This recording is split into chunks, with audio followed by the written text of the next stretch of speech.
ब्रह्म सूत्र उपनिषदों और श्रीमद् भगवत गीता पर भाष्य लिखना श्रृंगेरी मठ का संस्थापन तथा अपने शिष्यों द्वारा वेदांत ग्रंथों की रचना कराना आचार्य शंकर के महत्वपूर्ण कार्य थे। उन्होंने यह विचार किया कि जन जागरण के लिए इतना ही पर्याप्त नहीं है। जिन तीर्थों में वैदिक धर्म की परंपरा की शुद्धता से निर्वाह किया जाता था, वे मद्य, मांस, मीन, मुद्रा और मैथुन के केंद्र स्थल बन गए थे। सात्विकता के स्थान पर घोर तमोगुण व्याप्त हो गया था।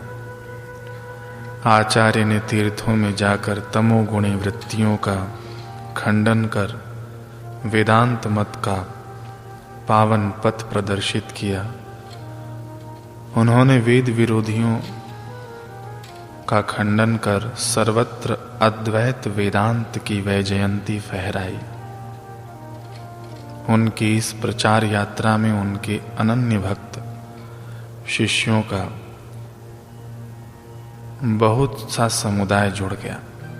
साथ ही साथ वैदिक धर्म के परम पोषक और हितैषी राजा सुधन्वा भी आकस्मिक आपत्तियों से बचाने के लिए इस मंडली के साथ साथ चलते थे, रक्षक के रूप में।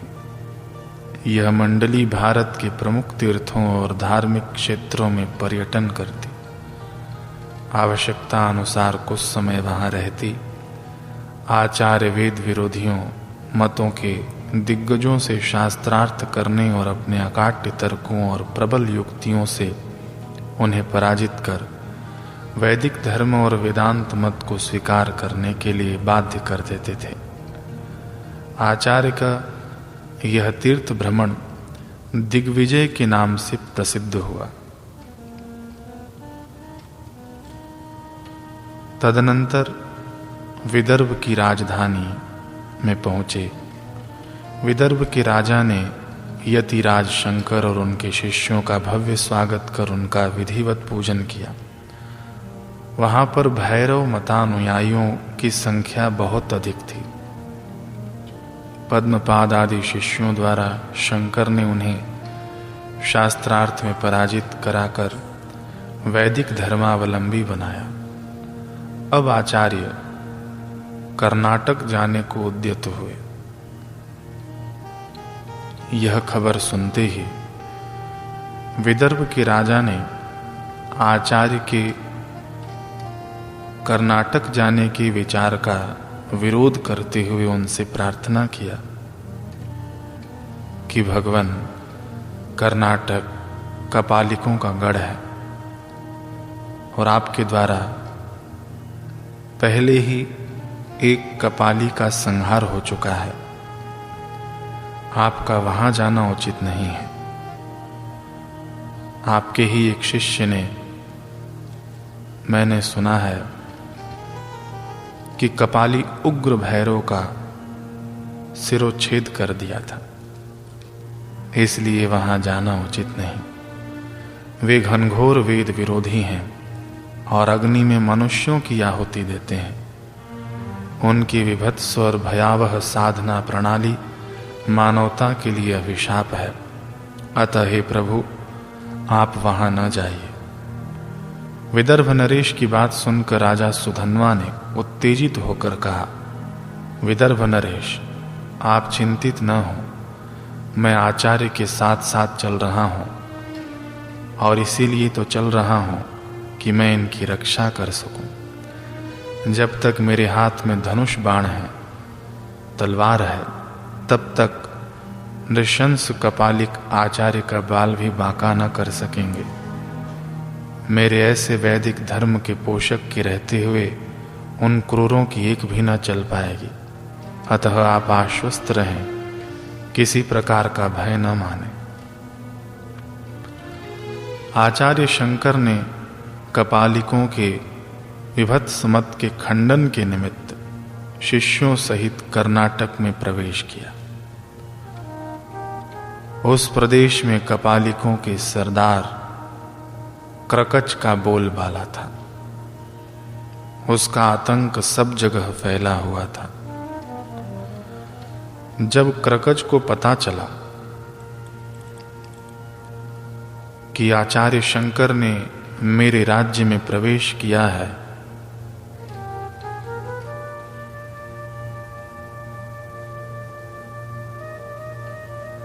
तो वह आग बबूला हो गया, क्योंकि इसको खबर थी कि इनके ही शिष्य द्वारा कपाली महाभैरव का सिरोच्छेद किया गया था।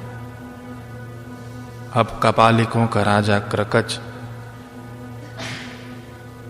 अत्यंत क्रोधित होकर गरज कर कहने लग गया कि उस यति की इतनी हिम्मत कि हमारे ही समुदाय के व्यक्ति की हत्या करके हमारे ही राज्य में घुसा चला आ रहा है और हमारे ही लोगों का धर्म परिवर्तन करना चाहता है, परंतु संभवतः उस सन्यासी को ज्ञात नहीं कि मैं वह भावुक कपाली उग्र भैरव नहीं हूं। मैं कपालिकों का राजा हूं, क्रकच हूं।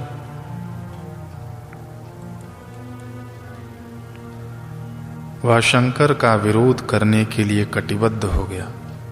शरीर में स्मशान भस्म लपेटे, एक हाथ में मनुष्य की खोपड़ी लिए और दूसरे हाथ में त्रिशूल उठाए, अनाप शनाप बड़बड़ाते हुए भयंकर रूप में आचार्य शंकर से मिलने के लिए चल पड़ा। और उसी की तरह वेशभूषा में उसके पीछे पीछे अनेक अगणित अनुयायी भी चल रहे थे। मदिरा की मस्ती में झूमता हुआ, लाल लाल आंखें नचाता हुआ वह आचार्य के खेमे के पास पहुंचा। कपालिकों को देखकर अंगरक्षकों ने उन्हें बाहर ही रोकने का प्रयास किया, परंतु मदिरा से उन्मत्त कपालिक क्रकच ने अपनी भयंकर लाल आंखों को दिखाते हुए अंगरक्षकों को एक ओर ढकेल दिया और सीधे आचार्य शंकर के समक्ष जा खड़ा हुआ। वहीं पर मिट्टी का घड़ा रखा हुआ था, जल से भरा हुआ, आचार्य शंकर के पास। मिट्टी के घड़े को देखकर क्रकच ने कहना शुरू किया कि हे आचार्य, इस भस्म का धारण करना तो बिल्कुल ठीक है, परंतु पवित्र नरमुंड को छोड़कर इस मिट्टी के गंदे पात्र को क्यों रखा है तुमने? तुम कपाली अर्थात महाभैरव शिव की उपासना क्यों नहीं करते? रक्त से परिपूर्ण नरमुंड रूपी कमलों से और मदिरा से कपाली भगवान की उपासना किए बिना तथा मृगनयनी सुंदरी के आलिंगन किए बिना भला कोई मनुष्य आनंद पा सकता है? क्रकच की बातें सुनकर राजा सुधन्वा अत्यधिक क्रुद्ध होकर बोले, नराधम, का पुरुष, यहां से बाहर निकलो। ऐसा कहकर राजा ने अपने कर्मचारियों से उसे जबरदस्ती बाहर निकलवा दिया। कपालिकों का राजा क्रकच इस घोर अपमान को न सह सका। क्रोधावेश में उसकी भौहें तन गई, होंठ कांपने लगे। क्रकच अपनी कुल्हाड़ी नचाते हुए बड़े जोर से चिल्लाया, हे दुष्टों, यदि तुम्हारे सिरों को काट कर छिन्न भिन्न न कर दूं तो मेरा नाम क्रकच नहीं। इतना कहकर वह वहां से चला गया। थोड़ी ही देर बाद क्रकच ने यतिराज शंकर का विनाश करने के लिए एक विशाल वाहिनी भेजी।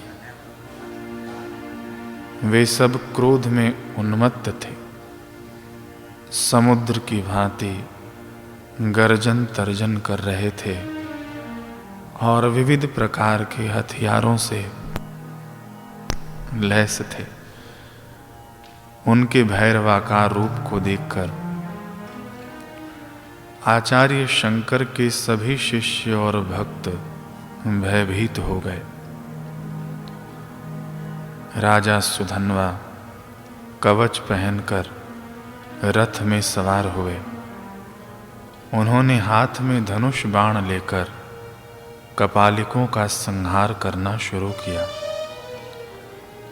यह संग्राम चल ही रहा था कि क्रकच ने एक विशाल वाहिनी पीछे की ओर से और भेज दी।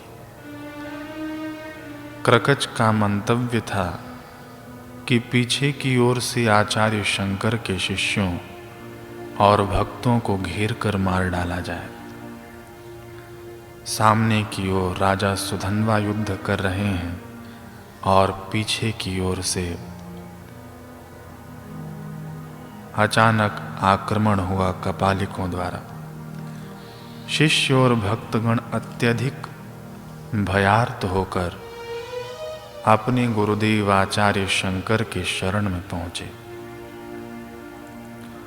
बड़ी ही विचित्र घटना है कि आचार्य शंकर एक यति हैं, सन्यासी हैं। ना ही उन्होंने कोई युद्ध कला सीखी है और ना ही उनके पास कोई आयुध है। फिर भी समस्त शिष्यगण अपने गुरुदेव के पास आ गए, उनकी शरण में आ गए। ऐसे महापुरुष कभी कभी तो स्वयं पर आए हुए आघातों को बड़ी ही प्रसन्नता से सह लेते हैं, परंतु शरणागतों पर किए हुए आघातों को ये महापुरुष कदापि सहन नहीं करते। कपालिक तलवार, तोमर, पट्टिश, त्रिशूल आदि से शंकर के भक्तों का संहार करने आए थे। वे बार बार भीषण अट्टहास कर रहे थे। कपालिकों की सेना जो आचार्य के समक्ष खड़ी हुई थी, कहते हैं कि वह आचार्य के तेज से जलकर भस्म हो गई, परंतु यह शाब्दिक अर्थ है, शाब्दिक कहावत है। इसका अभिप्राय यह है कि आचार्य के ब्रह्म तेज में सभी के वैर वृत्तियां या वैर भाव नष्ट हो गए और वे सभी आचार्य की ओर एकटक निहारते ही रह गए, मानो दुर्भाव जलकर भस्म हो गया हो और उनका तन मन शुद्ध हो गया हो। ऐसा ब्रह्म तेज। राजा सुधन्वा ने भी स्वर्ण पंख वाले तीक्ष्ण बाणों से अगणित कपालिकों के सिर काटे। यहाँ पर राजा सुधन्वा के पास गुरुदेव का बल था। गुरुदेव का बल जिसके साथ होता है, उसके समक्ष सब बल स्वयं को निर्बल महसूस करते हैं। इसलिए वेद मंत्र है, ब्रह्म बलम ही बलम। उन्होंने विपक्षियों के सहस्त्र समुदाय मस्तक रूपी कमलों से रणभूमि को अलंकृत किया। फिर प्रसन्न मन से वे मुनीन्द्र शंकर के समक्ष उपस्थित हुए। अपने अनुयायियों को मृतक और कुछ अनुयायियों को आचार्य शंकर के समक्ष निष्क्रिय खड़ा देखकर और आचार्य शंकर के शिष्यों और भक्तों को सुरक्षित देखकर क्रकच क्रोध से आग बबूला हो गया। उसी अवस्था में वह यतीन्द्र शंकर के समक्ष उपस्थित होकर कहने लगा कि हे नास्तिक, अब मेरी शक्ति का प्रभाव देखो। तुमने जो दुष्कर्म किए हैं उनका फल भोगो। इतना कहकर वह हाथ में मनुष्य की खोपड़ी लेकर आंख मूंद कर ध्यान मुद्रा में खड़ा हो गया। वह भैरव तंत्र का प्रकांड पंडित था। उसकी इस क्रिया के प्रभाव से रिक्त खोपड़ी मदिरा से भर गई। उसने वह मदिरा आधी पी ली और वह पुनः ध्यान मुद्रा में स्थित हुआ। इतने ही में क्रकच के सम्मुख नरमुंडों की माला पहने, हाथ में त्रिशूल लिए, विकट अट्टहास और गर्जन करते हुए, आग की लपट के समान लाल लाल जटाओं वाले भगवान भैरव प्रकट हो गए। क्रकच ने अपने इष्ट देव को देखकर प्रसन्न भाव से प्रार्थना किया कि हे भगवान, आपके भक्तों से द्रोह रखने वाले इस ढोंगी शंकर को अपनी दृष्टि मात्र से भस्म कर दीजिए। क्रकच की प्रार्थना सुनकर भगवान भैरव ने उत्तर दिया, अरे दुष्ट, शंकर तो मेरे ही अवतार हैं, मेरे ही निज रूप हैं। इनका वध करके क्या मैं अपना ही वध करूं? क्या तुम मेरे शरीर से द्रोह करते हो? ऐसा कहकर भगवान भैरव ने क्रोध से क्रकच का सिर अपने त्रिशूल से काट दिया। कपालिकों के राजा की मृत्यु के बाद आचार्य शंकर ने बचे हुए कपालिकों के विषय में विचार किया, परंतु इन बचे हुए कपालिकों को स्वयं उपदेश नहीं दिया, क्योंकि कपालिकों की श्रद्धा अपने भगवान भैरव में थी, क्योंकि वही उनके आराध्य देव हैं।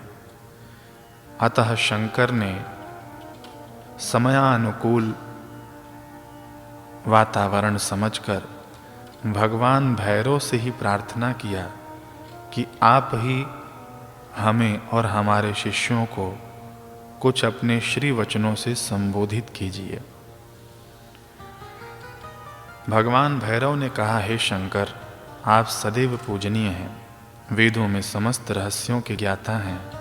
धर्म विहीन वेद विरोधी ब्राह्मणों को दंड देने के लिए आप भूमंडल पर अवतरित हुए हैं। जो आपका कार्य है वही मेरा भी कार्य है। वास्तव में जो सद्गुरु का कार्य होता है वही इस समष्टि में व्याप्त ईश्वरीय सत्ता का कार्य होता है। इन क्रूर कपालिकों को सनातन धर्म में निरत कीजिए। कलयुग के प्रभाव से इनकी वृत्ति धर्म विहीन हो गई है। मैं तो मंत्रबद्ध होकर यहाँ प्रकट हुआ हूँ, धर्म के आचरण से प्रकट नहीं हुआ। ऐसा कहकर भगवान भैरव अंतर्ध्यान हो गए। भगवान भैरव के वचन सुनकर शेष कपालिक अत्यंत भयभीत हो गए और उन्होंने आचार्य शंकर की शरण लेकर वेद विरुद्ध कपालिक मत का परित्याग कर दिया। यति शंकर के आदेशानुसार वे सनातन धर्म में दीक्षित हो गए। इस प्रकार आचार्य शंकर ने कपालिकों के विशाल गढ़ को ध्वस्त कर वैदिक धर्म की पुनर्प्रतिष्ठा की। अनेक जगहों पर भ्रमण करते हुए वंग प्रदेश में अपना प्रचार कार्य समाप्त कर आचार्य शंकर शिष्य मंडली सहित प्रागज्योतिषपुर की ओर अग्रसर हुए। मार्ग में स्थान स्थान पर रुक रुक कर अपने वेदांत मत और वैदिक धर्म का प्रचार करते जाते थे। यह स्थान बौद्ध तांत्रिकों का मुख्य केंद्र था। तांत्रिकों में मारण, मोहन, वशीकरण और उच्चाटन अभिचारों का विशेष प्रचलन था। वे तांत्रिक मंत्र सिद्ध थे। समस्त भारत में इस विद्या में उनकी धाक थी। भारत के अनेक प्रदेशों से लोग आकर उनसे यह विद्या सीखकर अपने यहाँ जाकर इसका प्रचार करते थे। उनका मुख्य उद्देश्य धनार्जन और प्रतिष्ठा प्राप्ति था। सामान्य लोग तांत्रिकों की इस क्रिया से संत्रस्त और आतंकित रहते थे। तांत्रिक किसी भी व्यक्ति पर अपने व्यभिचार का सफलतापूर्वक प्रयोग कर सकते थे। आचार्य शंकर ने शिष्य मंडली सहित उसी नगर के पर्वत पर चढ़कर शक्तिपीठ में विधिवत पूजा अर्चना की। वह ध्यान मग्न होकर समाधिस्थ हो गए। उनकी ध्यान मग्न गंभीर मुद्रा का दर्शन कर सभी दर्शक गण मंत्र मुग्ध हो गए। उनके महान व्यक्तित्व के समक्ष सभी नतमस्तक हो गए। वेदांत का प्रचार प्रसार जोरों पर चलने लगा। वैदिक धर्म के प्रति लोगों की असाधारण श्रद्धा उत्पन्न होने लगी। बहुतों ने आकर आचार्य का शिष्यत्व ग्रहण कर अपने जीवन को धन्य माना। वैदिक धर्म की प्रतिष्ठा अकल्पना तीत बढ़ने लगी। आचार्य के व्यक्तित्व के प्रभाव से तांत्रिकों का प्रभुत्व कमजोर होने लगा। अपने व्यवसाय पर आँच आते देख उन्होंने अभिनव गुप्त नाम एक तांत्रिक को अपना नेता बनाकर आचार्य को शास्त्रार्थ करने के लिए बुलाया। अभिनव गुप्त ने आचार्य के साथ जमकर शास्त्रार्थ किया। उसने अपनी समस्त शक्ति लगाकर अपने पक्ष की सार्थकता सिद्ध करने की चेष्टा की, किंतु आचार्य की असामान्य प्रतिभा के सामने उसकी एक भी न चल पाई। अंत में तांत्रिकों को बाध्य होकर अपनी पराजय स्वीकार करनी पड़ी।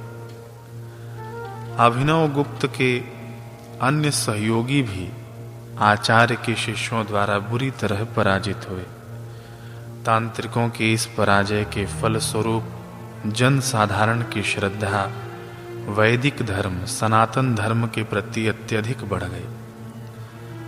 लोगों ने मनु, याज्ञवल्क आदि ऋषियों द्वारा प्रतिष्ठापित आचारों का आश्रय लिया और वे सब पंच देवता की उपासना में तत्पर हो गए। अभिनव गुप्त इससे बड़ा विचलित हुआ। अभिनव गुप्त परम शक्तिशाली तांत्रिक था, साथ ही साथ शास्त्रों का अच्छा मर्मज्ञ भी था। उसने व्यास जी द्वारा रचित ब्रह्म सूत्र पर शक्ति भाष्य की रचना की थी, जिसमें अपने मत का प्रतिपादन और वेदांत के सिद्धांतों का खंडन लिखा था। उसने अपनी पराजय से वह बहुत ही अपमानित हुआ। वह दुराभिमानी, प्रतिक्रियावादी, ईर्ष्यालु स्वभाव का था। उसने आचार्य के संबंध में इस प्रकार सोचना प्रारंभ किया कि वेद रूपी कमल के लिए यह सूर्य के समान है। इसकी प्रभा से वेद रूपी कमल निरंतर प्रस्फुटित होते रहेंगे। इसके जीते जी हमारा तंत्र धर्म रसातल को चला जाएगा। समस्त संसार में इससे बढ़कर न तो कोई प्रतिभाशाली है और न ही विद्वान है। अतः ये न केन प्रकारेण इस व्यक्ति का विनाश करना बहुत आवश्यक है। मैं अपने मारण अभिचार की शक्ति से इसे जीवित न छोड़ूंगा, क्योंकि इसके जीते जी हम तांत्रिकों को कोई भी नहीं पूछेगा। ऐसा सोचकर उसने अपने शिष्यों को संबोधित किया कि मेरे प्रियजनों, मैं तुम्हारी भलाई के लिए एक बहुत बड़ा त्याग करने जा रहा हूं और मैं चाहता हूं कि तुम सभी इस कार्य में मेरा पूर्ण सहयोग दो। मैं अभी अपनी यह वेशभूषा त्याग कर एक साधारण मनुष्य की भांति शंकर का चेला बनने जा रहा हूं, सिर्फ तुम सभी के लिए। मैं नहीं चाहता कि हमारे संप्रदाय का अस्तित्व समाप्त हो जाए। शंकर और उसके शिष्य बड़े ही धूर्त हैं, ऐसे वे नहीं मानेंगे। वे लोग यहाँ पर इसलिए आए हैं कि हमारी उपासना और विद्या को तुच्छ साबित कर सकें, परंतु हम ऐसा होने नहीं देंगे। शंकर की रक्षा में उसके शिष्य बड़े ही तत्पर रहते हैं, इसलिए बाहर से आघात हम नहीं कर पाएंगे। हमें तो उनके ही घर में सुरंग बनाकर उनको कूटनीति से परास्त करना होगा। मेरे साथ जो भी चलना चाहे चल सकता है मेरे सहयोग में। अभिनव गुप्त के संबोधन से सभी शिष्य अभिनव गुप्त के साथ हो चले। शिष्यों सहित आचार्य शंकर का वह शिष्य बन गया। कपट भाव से तन मन से आचार्य की सेवा में खूब तत्पर हो गया। सचमुच में अभिनव गुप्त का अभिनय अत्यंत सराहनीय था। उसने सेवा में ऐसी तत्परता दिखाई कि कोई वहां शिष्य इसके समान न था। दो व्यक्तियों की सेवा अकेले ही अभिनव गुप्त कर लेता था। कुछ ही दिनों में वह वहां के जनों में लोकप्रिय हो गया, आचार्य की दृष्टि में भी आने लग गया। लोकापवाद के भय से अभिनव गुप्त ने जो उसने ब्रह्मसूत्र पर शक्ति भाष्य लिखा था, वह शक्ति भाष्य उसने फेंक दिया। कपट भाव से अब गुरु शंकर की सेवा भी तन्मयता पूर्वक करने लगा, परंतु उसके भीतर तो द्वेषाग्नि की प्रचंड ज्वाला और भयंकर रूप में धधकने लगी थी। आचार्य का विश्वास पात्र बनकर उसने गुप्त रूप से आचार्य के शरीर पर मारण अभिचार का प्रयोग करना प्रारंभ कर दिया। अभिचार की शक्ति से कुछ दिनों में आचार्य के शरीर में असाध्य भयंकर रोग उत्पन्न हो गया, और रोग ऐसा भयंकर कि दिन प्रतिदिन बढ़ता ही जाए। भयानक पीड़ा होने लगी। आचार्य के शरीर से अब पीप, मवाद और रक्त का स्त्राव होने लगा। आचार्य की स्थिति ऐसी अब दयनीय हो गई कि वे बिस्तर पर लेट गए। अब ना चल सकते हैं, न बैठ सकते हैं,